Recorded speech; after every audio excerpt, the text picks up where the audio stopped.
It's my pleasure to introduce Ms. Margot Dorfman. Ms. Dorfman is the founder and CEO of the U.S. Women's Chamber of Commerce. The Women's Chamber of Commerce represents 500,000 members, three-quarters of whom are small business owners and federal contractors. Through her leadership, this organization has championed opportunities to increase women business, career, and leadership advancement. Additionally, Ms. Dorfman has extensive background in business, including over 10 years in executive positions with General Mills and other Fortune 500 firms. Welcome. Ranking Member Velasquez, Chairman Graves, and Small Business Committee members, thank you very much for the opportunity to speak today on behalf of the U.S. Women's Chamber of Commerce's 500,000 members, three-quarters of whom are American small business owners, regarding the tax outlook for small business. In preparation for today's hearing, I listened to the views of our many small business members, and I can tell you there is a great deal of frustration among small business owners surrounding small and individual tax policies, revenues lost, and compliance.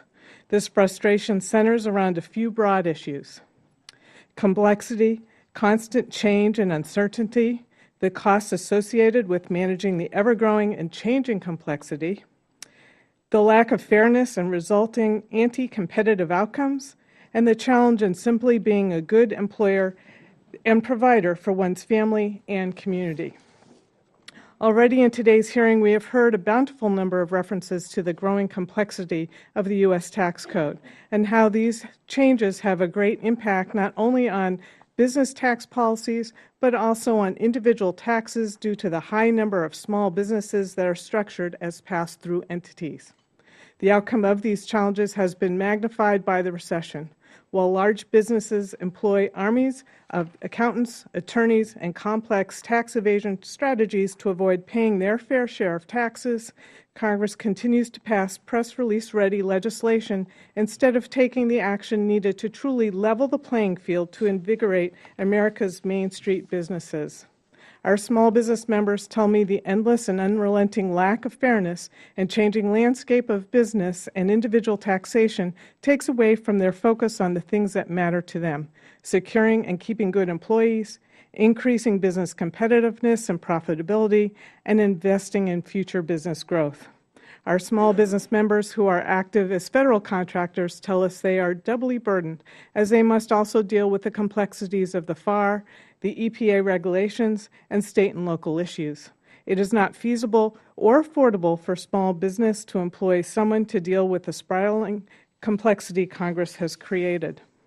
When our small business members see how the tax system is skewed against them and how big business gets away with schemes to avoid taxes when, as a small business, they cannot even access nor use many of the supposedly targeted tax breaks for small businesses, they become outraged. And worse, the unfair tax advantage big businesses have over small businesses decreases small business competitiveness as well as their ability to hire and retain employees and to provide good benefits. We hear endless stories of how tax breaks cannot be used by our small businesses because of some feature or restriction that renders it impossible for many small businesses to comply with. Yet, congressional leaders still manage to find a nice headline proclaiming their love and concern for small business.